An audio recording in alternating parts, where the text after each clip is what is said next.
education. If you learn some honest trade, you can support me in my old age when my limbs have grown stiff and I am obliged to stay at home."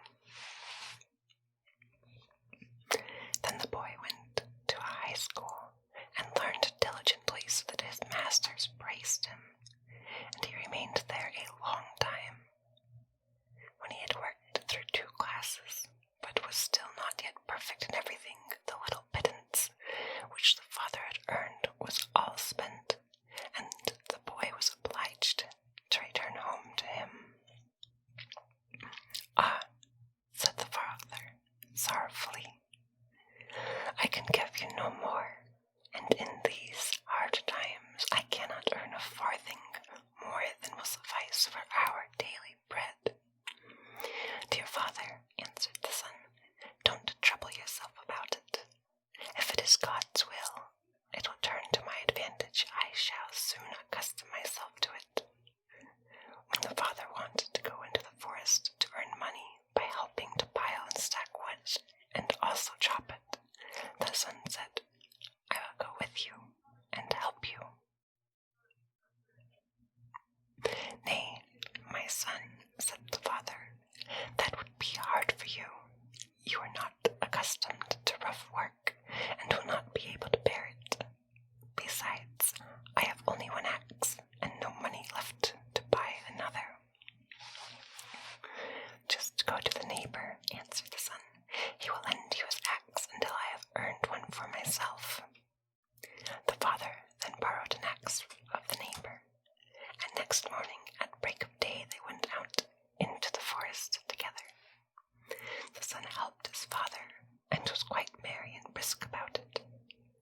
But when the sun was right over their heads, the father said, "We will rest and have our dinner, and then we shall work as well again." The son took his bread in his hands and said, "Just you rest, father. I am not tired. I will walk up and down a little in the forest and look for birds' nests." "Oh, you fool," said the father. "Why should you want to run about there? Afterwards, you will be tired and no longer able to raise your arm. Stay here and sit down beside me." The son, however, went into the forest, ate his bread, was very merry, and peered in among the green branches to see if he could discover a bird's nest anywhere. So he went up and down to see if he could find a bird's nest, until at last he came to a great, dangerous-looking oak, which certainly was already many 100 years old, and which 5 men could not have spanned. He stood still and looked at it and thought, many a bird must have built its nest in that. Then all at once it seemed to him that he heard a voice. He listened and became aware that someone was crying in a very smothered voice, "Let me out! Let me out!" He looked around, but could discover nothing. Nevertheless, he fancied that the voice came out of the ground. Then he cried, "Where are you?" The voice answered, "I am down here, among the roots of the oak tree. Let me out! Let me out!" The scholar began to loosen the earth under the tree and search among the roots, until at last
Your person's there, said the spirit. You shall have the wages you have earned. Do you think that I was shut up there for such a long time as a favor? No, it was a punishment for me. I am the mighty Mercurius. Whoever releases me, I must strangle. Softly, answered the scholar, not so fast. I must first know that you really were shut up in that little bottle, and that you are the right spirit. If indeed you can get in again, I will believe, and then you may do as you will with me.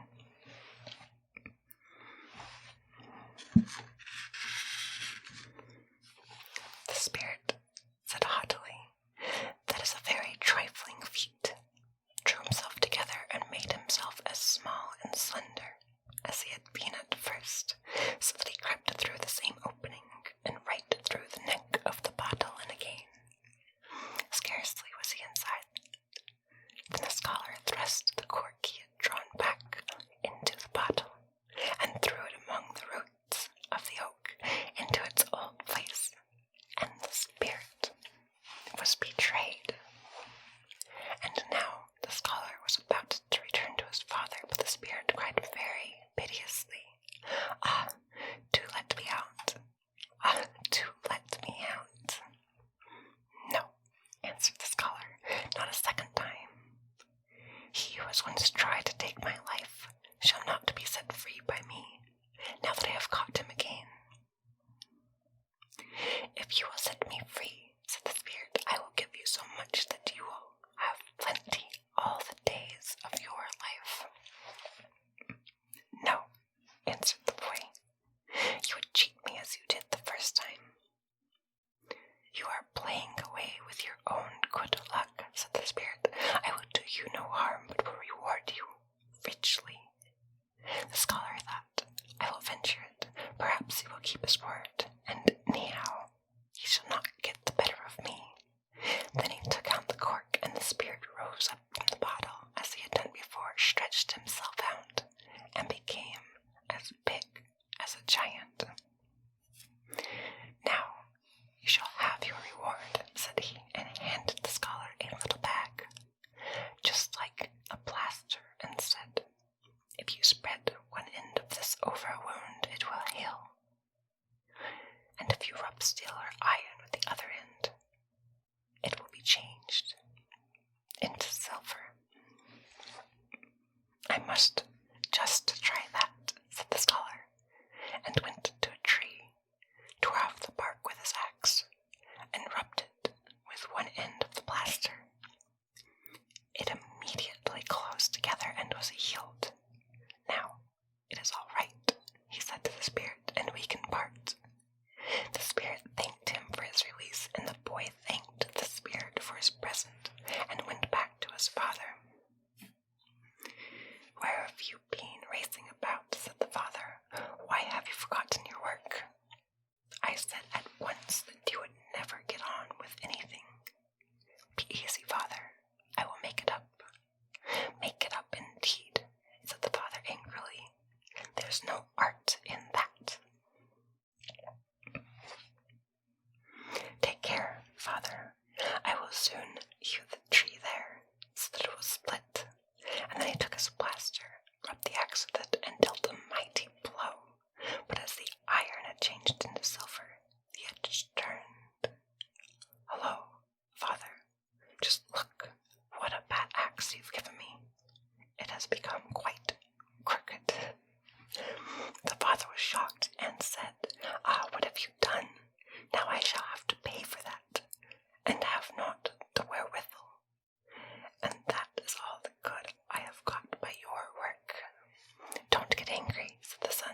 this time I don't know my way alone.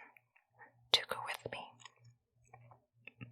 As his anger had now abated, the father at last let himself be persuaded and went home with him.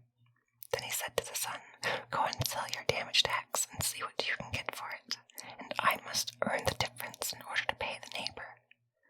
The son took the axe and carried it into town to a goldsmith who tested it, laid it in the scales and said, "It is worth $400. I have not so much as that with me." The son said, "Give me what you have, I will lend you the rest." The goldsmith gave him $300 and remained $100 in his debt. The son thereupon went home and said, "Father, I have got the money. Go ask the neighbor what he wants for the axe." "I know that already," answered the old man. $1, 6 groschen. "Then give him $2, 12 groschen. That is double and enough. See, I have money in plenty." And he gave the father $100 and said, "You shall never know want. Live as comfortably as you like." "Good heavens," said the father, "how have you come by these riches?" The scholar then told how all had come to pass, and how he, trusting in his luck, had made such a good hit. But with the money that was left, he went back to the high school and went on learning more. And as he could heal all wounds with his plaster,